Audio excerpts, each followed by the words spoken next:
In part 1, I told you how I left medicine after I took my stand. Today, I'll tell you what happened after I joined aviation. Ladies and gentlemen, welcome back to the channel. This is Ashish, your soon to be pilot. So, after I cleared my NIOS maths exam, went up to my father, spoke to him. He told me that, okay, fine, we'll let you do aviation, but you have 3 months to clear your exams, your DGCA ground school exams, and if not, then you'll have to appear for NEET again in the month of May. So I joined the coaching by the month of December. January, February, March went by. Not only I cleared those exams, I ended up topping the exam among the people in my coaching, and also the second topper in the people among the people who appeared for the whole exam. That proved it to me and my father that I wasn't incapable. I just needed alignment and direction. That was the actual first time I topped something. After proving myself, then the big next question came. I did have a couple of sleepless nights over this. Now, where do I train? My first initial thought was obviously India. But the reality was harsher than I thought. No job opportunities, airline struggling, even pay cuts to a lot of pilots, some even not getting paid at all.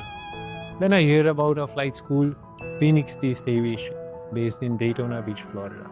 I soloed on the 15th of November 2022. That first flight alone, I can't really describe it. It's a feeling every pilot remembers it forever, and not really you can put it into words. Flying without your instructor, all by yourself. Then winter flew by. By January 2023, I was a private pilot, so I was a real pilot. That means I was allowed to take people to places I wanted to. In April, I was instrument rated, which means I was certified to fly into clouds, shoot instrument approaches. You must have heard something called ILSs. Allowed to do those, yes, fancy ones.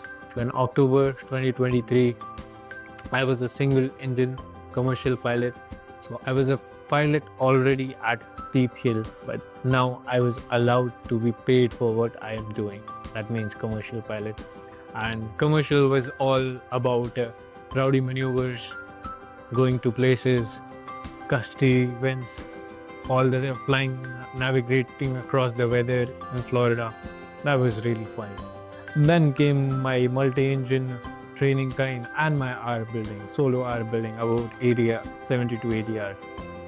That was one of the time frames I've had the most fun. Long flying sessions, flying to different airports, going to air bureaus, getting courtesy cars, chicken burgers in flight using our pilot, and we would take the plane for like 6 to 7 hours, do multiple legs, and of course safety first. Flying in the US airspace is just so fun.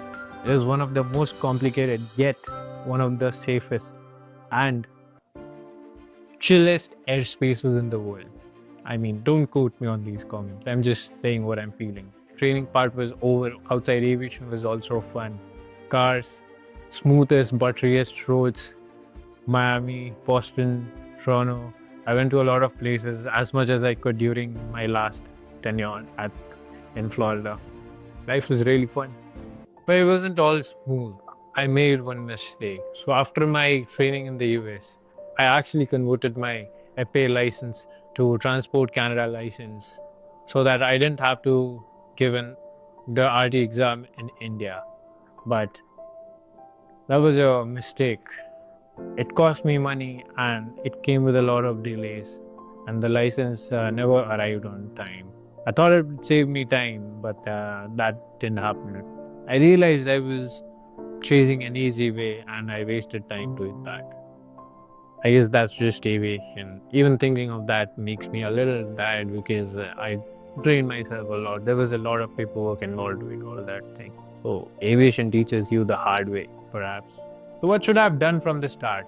Given the RTR exam in India and then started my flying. No ways around it. No more discussions. Period. Exams first, flying later. If you are someone new about to start your journey, take notes. Exam first, flying later. What did I do later? I applied for the next RTR exam soon after coming to India. and thankfully I was able to clear it after my meticulous hard work. And just after applied for my license, and just a week after I got the license in hands, and I applied for FRTOL, got that in hand because it is something you require for your conversion flight. Within a week, I was at my conversion flight school, 10 days, all the paperwork done. Next day, I was at the DGC office applying for my conversion. And in July, I got my commercial pilot license issued by the government of India, the DGCA, on behalf of the government of India. So I was officially a commercial pilot in India in the month of July.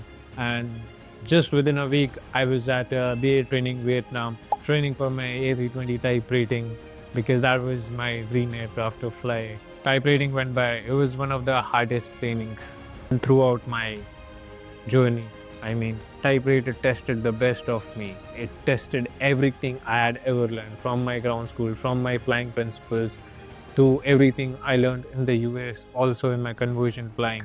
And by the end of the type rating, we were thankful enough to have a vacancy by an airline for a A320. I didn't top the exam, but I scored good enough to be called in early. There were numerous rounds, first the group discussion, then the interview, and then finally I was selected. But it gets a little bit more interesting after this. How I found out I was selected. I'll never forget that moment for my life. I was in an aircraft taking off just as the nose wheel lifted and the signal was about to drop. I get that email from interview scheduling that congratulations, you have cleared the interview and welcome to the family. This is the kind of memory you can never forget. You can carry for your lifetime and you can just keep sharing to people without thinking even an inch about it. So here I am, guys, waiting, put this uniform, flight school uniform down, wear that airline pilot uniform, waiting to fly you all, see you all on board when I'm your pilot. I want to add that medicine really is nowhere, but aviation set my soul on fire. And sometimes the hardest decisions you take make the most beautiful of the journey. Thank you. Don't forget to like and subscribe. See you all in the next video.